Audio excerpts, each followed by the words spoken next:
What is up, my friends? You are very welcome along to Sunday night's late night agenda, and I hope that you've all had a wonderful weekend.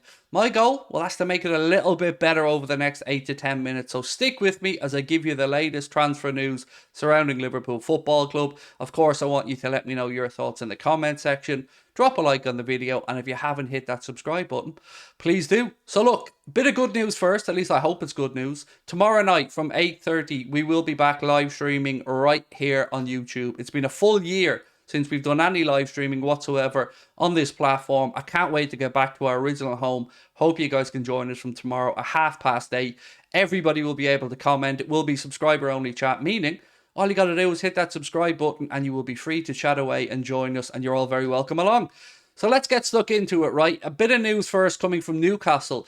Well, actually, the news comes from Italy, but it's concerning Newcastle. Apparently, they have lodged a €95 million bid with Napoli for Kvaratskhelia, which is a big statement, if true. Now, this has been reported in Sky, it's been reported on the Echo, but it does stem from Italy. I'm not sure which publication, whether it's Gazzetta dello Sport or one of the other ones, but it looks like if it's true, it's a big statement. Now, you're probably going to reply to me and say, Craig, I thought they had FFP issues. I thought they were trying to sell Sam Maximan over to Saudi Arabia so they could buy Harvey Barnes.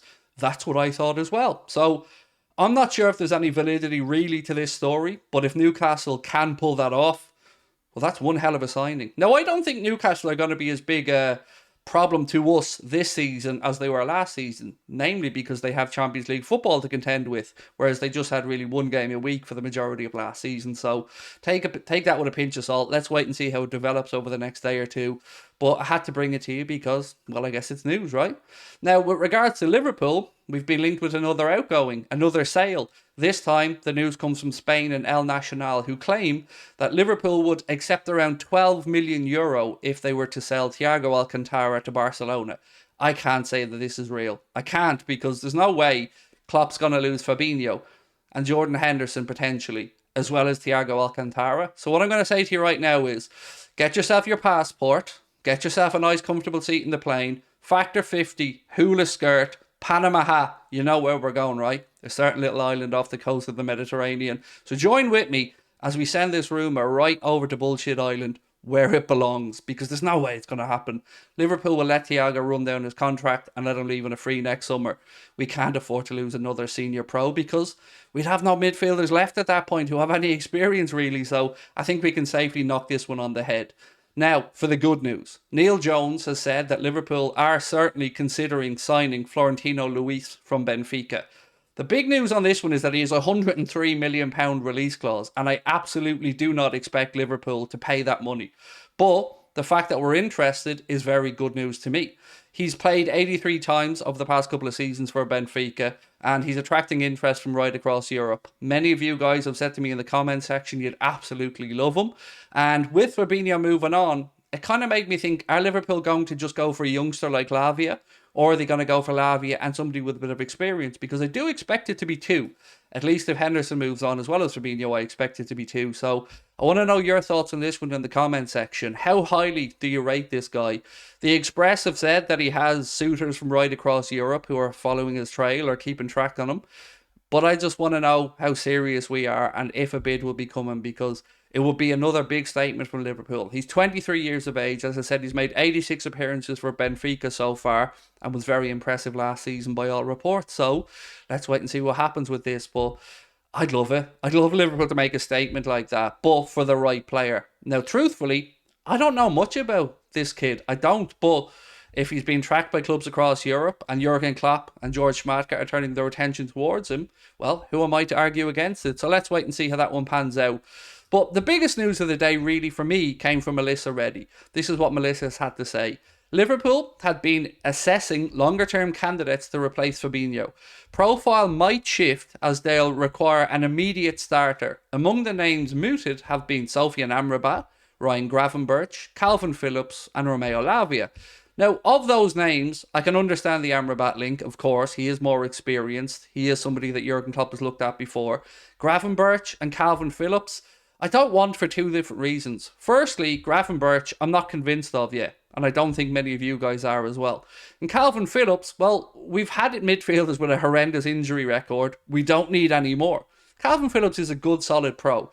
Don't want the player coming from Man City and don't want somebody with a sketchy injury track record, because we've just got rid of one of them in Naby Keita, who, by the way, after saying his injury troubles were behind him, got injured today. So there is that. Not really a surprise, is it, to see Naby Keita going back to Germany and being injured straight away? So there you go. But Melissa Reddy wasn't finished. She said, Lavia and Gravenberch have long been considered by Liverpool, regardless of the current situation, with the reps spoken to. Other players, and this is where it gets really exciting, looked at are Barella, Kefren Thuram, Florentino Luis, João Palhinha, and Toyn Koopmeiners. And again, they're all names that I'd be pretty comfortable with. Koopmeiners could be a very astute piece of business if Liverpool choose to go down that road. Kefren Thuram, we know about. But it's the last line of all this that has me really excited with Melissa Reddy. She said, they do love a surprise stealth signing. Now that's where the title of the video came from tonight. We love a surprise stealth signing as well. I'm sure you guys do. And we've seen them in the past. And I wonder, is Melissa Reddy hinting at something here? She's a very good journalist, always has her finger on the pulse, but of that list, look, I'm not complaining if Kefren Thuram comes in. If Barella comes in, I'm trying to do a cartwheel. I was going to say I'm doing cartwheels, but it'll probably just be a fat man trying a cartwheel and falling on his arse, hopefully not getting injured. So I'll celebrate, let's put it that way. Barella, yes, I've said. Florentino Luis, good. Palhinha, I doubt Liverpool will go down that route, mainly because of the money Fulham would ask for. You know, when Newcastle were being linked with him, it was West Ham who were being linked with him as a Declan Rice replacement, and there was figures of about 70 to 80 million pound being mentioned. And as good as Palhinha is, there's no way Liverpool are going to do that for a player who's 26, heading for 27. But he would be a good signing, and this guy is an engine that just goes and goes and goes. He never seems to get tired. He's always in the right position, and he would be. Will he be a more than adequate replacement for Fabinho, in all honesty? But I want to know which one you guys would be most excited about. I think we'll end up with a situation like Lavia and one more. Whether that's Thuram, whether that's maybe Kone, who we haven't spoken about too much and certainly nobody's mentioned here in the media over the past 24 hours. It's over to you guys now, because I'm going to be honest and say I think Liverpool have perhaps pivoted a little bit. I think they are sitting back and assessing the situation. But I'm also really excited about what we might see. I know people are still worried about the owners, and I'm definitely in that camp. But it isn't our fault at this point. Liverpool, yes, you could probably say expected a bid to come in for Fabinho. But the Hendo stuff, I think that really has taken a lot of people by surprise. So let's wait and see what Klopp, George Schmadtke and the recruitment team have in store. Again, look forward to catching up with you guys tomorrow, right here at about 8:30. But also, let me know who your dream signings are. Would you like Koopmeiners alongside maybe a Lavia? Would you like somebody like Kefren Thuram? Or do you think maybe we'll go big? And by big, I mean Barella or Florentino Luis. That would be a significant piece of business for Liverpool Football Club and another statement made. So, it is over to you. As Sasha Tavaleri has said as well, keep an eye on Arsenal with regards to Lavia. They've looking like they're going to be able to move Thomas Partey off to Saudi Arabia or elsewhere. So if they do free up that money, then maybe they're going to come back in for Lavia. So it's over to you now, my friends. Let me know your thoughts. And again, tomorrow night, 8:30, right here. Can't wait to catch up with you all. Have a great evening. Much love. Bye-bye.